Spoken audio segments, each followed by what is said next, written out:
It all was well until in 2007, Israel launched its first well-equipped satellite named after the prophet Amos. It was equipped with the best cameras that we had in those days, a few years ago. You could actually see the color of the eyes of the fly on your shoulder. And it's interesting because the minute we developed pictures from that satellite, we saw something very weird on the Syrian desert. It was really bad. It looked very, very bad.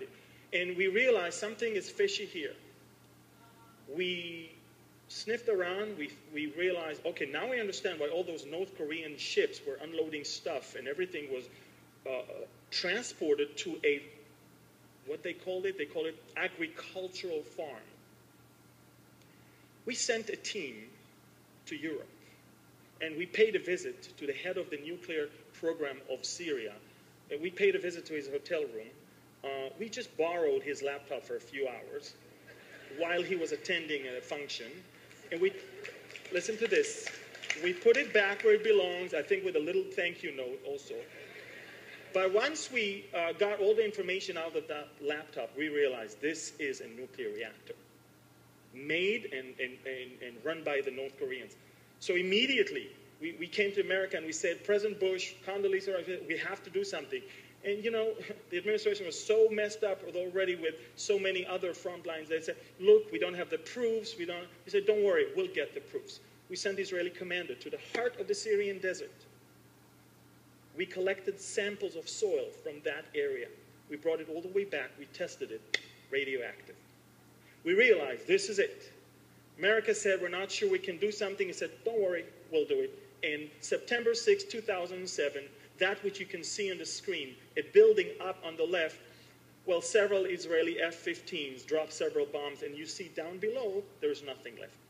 The great thing is that the Syrians never admitted they had it, and we never admitted that we attacked. It never happened. Isn't that great?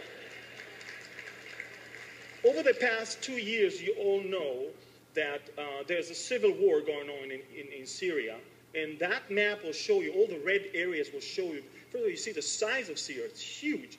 And you see that the red areas, which are the most populated areas, are now a war zone, basically.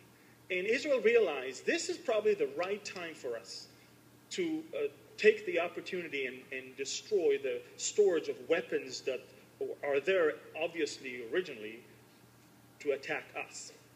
It started with January 30th when we attacked a big shipment of SA-17 rockets that were actually brought all the way to Syria, and they made their way out towards Lebanon. We destroyed it on the ground. But ever since May, we see something unbelievable. The Iranians started pushing more and more stuff to Syria. Cargo planes would land loaded with the Fatah 110 long-range missiles, and on May 3rd, we destroyed a plane and the entire storage of those on the ground. Now, of course, we never said we did so. When we realized there has to be more of those, on May 5th, we destroyed several more. July 6th, we destroyed another huge battery of the Yahund missiles, which are Russian missiles that have a capability of flying 300 kilometers, carrying 200 kilograms of explosive that could hit and destroy any American vessel of the 6th Fleet that is over there in the Mediterranean. These are what the batteries of the missiles look like, and they received several of those, about 18 mobile launchers. And that was just in July, just last month. Well, as you all know, last week, on August 21st, the northeastern suburbs of Damascus were shelled with some 15 sarin warhead rockets, and those neighborhoods marked with red on the northeast were the ones that eventually brought about this horrible scenes of scores of hundreds of bodies that were wrapped with white shrouds that following day, realizing that this is what we have. Now, of course, the world woke up. Everybody says, this is the time to attack, and what are the options? Everybody's looking right now at Syria's chemical production and storage sites all around this area. But unfortunately, I just heard from our own sources that the Americans already passed a message to Syria that we're not toppling your regime, we're not touching your chemical storage, and don't worry, it's not going to be more than 24 hours, and we may attack a certain place at a certain time, so just, we want you to know. I say, don't do it. You're making a fool out of yourselves. Don't even go there. A, we're not sure who fired that rocket. B, it might drag the whole area to something way worse than what it is now. I want you to understand something. If you don't understand that a conflict in the Middle East is spiritual, you don't understand anything. And that's a problem of most governments in Europe and around the world. They disregard the whole spiritual aspect. And they don't understand, even within the Muslim world, there's great enmity between the Shiites and the Sunnis, and this is the right time for them to close ancient old accounts and to make sure that they're wiping out each other. And, you know, I always say Muslims are more capable of killing Muslims than Jews and Christians combined. They've been killing each other, you know, for centuries. Ever since the 7th century, they've been killing each other very faithfully. And if that's Syria, what about Egypt? We all know that 2 years ago, they toppled the very, very stable regime of Hosni Mubarak. And those young students thought, here we are, the Facebook generation, we're going to have a nice democracy. Little did they know that the only organization that is ready for election was actually the Muslim Brotherhood. They sent and mobilized all of their people to vote, and they got a radical, extreme Islamic government led by President Mohammed Morsi, who is the most extreme of all. He is almost identical to Al-Qaeda, just so you know. And these people are not peaceful people. You have to understand, they have weapons. They are not, you know, once they get to power, it's hard to take them away.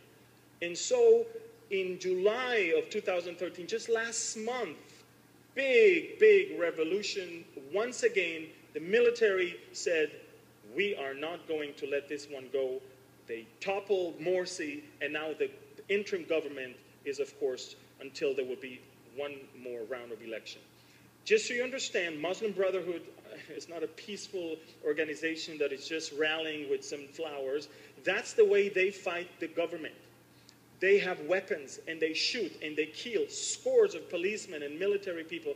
And if they do that, they don't do that just for fun. They are holding the Quran in their hand, and it's a spiritual, it's a religious conflict that is going on. How do I know it's religious? Because the minute the government cracked down on the Muslims, look what they do. That same night, they went and burned 40 Coptic churches just to show that they're so angry with what the government is doing. It's all religious. It's all about the spirit of Islam dominating, and if we don't get what we want, we'll destroy, we'll kill, we'll burn down, we'll do whatever it takes. And then if you think that Iran is now enjoying a new president, President Rouhani, I want you to understand the world looks at him as a very moderate leader. This one is worse than Ahmadinejad. See, Ahmadinejad spoke whatever he was thinking. Everything that was here came through his mouth. That was his problem. He never learned to shut his mouth. This guy comes and says, the best way is deception. We can tell them what they want to hear, but we can continue doing what we want to do. In fact, what's the date today? August 28? August 28, 2013. The UN atomic agencies just reported this morning, Iran ups nuke activity. New president, everybody thinks he's the best thing ever. He's actually stepping on the gas. He knows exactly that there is no time to waste. And by mid-2014, they'll reach the bomb. If that's not enough, we know that Sudan is very angry with Israel because we understood that the Iranians are smuggling weapons using Sudan, and then once the UN and the US and the Europeans started blocking the straits and from ships of Iran to bring about missiles, then what Iran did is built in Khartoum, the capital of Sudan, a big factory to produce those bombs and rockets and missiles, and then we don't have to smuggle them anymore. And Israel realized that, and on October 23rd, 2012, we sent about 8 F-15s, and it's about 1,200 miles distance, all the way to Khartoum. We dropped several bombs and we destroyed that factory. And this is what it looked like during the night. Explosion of thousands of rockets that were stored and were in the manufacturing process all throughout the night over there. And if that's not, well, if that's not enough, by the way, you can add Sudan now to the list of those who wants to destroy us. Then we have Turkey that is really angry with Israel. In fact, the Turkish prime minister just said yesterday, or a couple days ago, that Israel is the one behind all what's going on in Syria and what's going on in Egypt. I always say that thank God there is Israel in the Middle East, because we can be the address for all problems. The typhoons in Asia, our problem, you know, everything. It's good. He wants to divert the attention of the world from what's going on in his own country. His own people don't like him. His own people don't understand what he's doing to this very progressive nation. And if that's not enough, Russia is sitting there and he's looking from the side and watching what's going on. And Russia came to, you know, the president came to visit Israel just a year ago and paid a visit to Prime Minister's office. And he sat in his office and he talked for 10 minutes about Syria, 20 minutes about Iran, and 5 hours about oil and gas. Because that's what he's all about. Russia wants to dominate energy sources in the world. Russia is the #1 exporter of natural gas in the world. And what they said in the behind closed doors was, we will abandon our Iran, our ally, for a stake in your gas. Would you have business and do business with the Russian mafia or the Russian KGB? Well, the Commentator, which is an online magazine, leaked that information, and we said no to the Russians, and the Russians are very, very angry. So the Russians are waiting around the corner to somehow lead an invasion into Israel and to take that gas that they did not get from us by peaceful means. And if that's not enough, we have America going on through unbelievable times. I don't want to take you all the way to the speech that your president gave in Cairo on May 4th, 2009, that was probably the beginning of everything in the Arab Spring. Speaking of the fact that we hope that the Middle East will be a free place for all religions, all the children of Abraham will mingle in the streets of Jerusalem, and we will all be together as Moses, Jesus, and Muhammad held hands and prayed. That's what he said. He was quoting a surah from the Quran, the Isra story about the ascension of Muhammad to heaven. He literally said, as the story of Isra, when Moses, Muhammad, and Jesus held hands and prayed together. So they understand there's a weak president here. They understand this policy is obviously wrong. He doesn't understand anything about the Middle East. We don't do things like that. We don't hold hands, Jesus, Moses, and Muhammad. This is not how we do things there. And the whole philosophy of the American foreign affair was a colossal failure. In Libya, you were citing the wrong people, and now it's Al-Qaeda controlling Libya.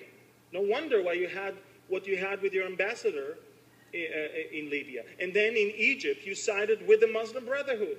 In Syria, now you're about to topple the government and maybe bring about Al-Qaeda to govern. And what about Israel? You're all obsessed with the Israeli-Palestinian thing as if nothing else happens in the Middle East. Let's push them, let's push them, let's push them. And if that's not enough, what about your financial policy? Which, do I need to talk about that? Good. And what about Israel? What's going on in there? We just found the largest storage of natural gas ever. You're talking about trillions of cubic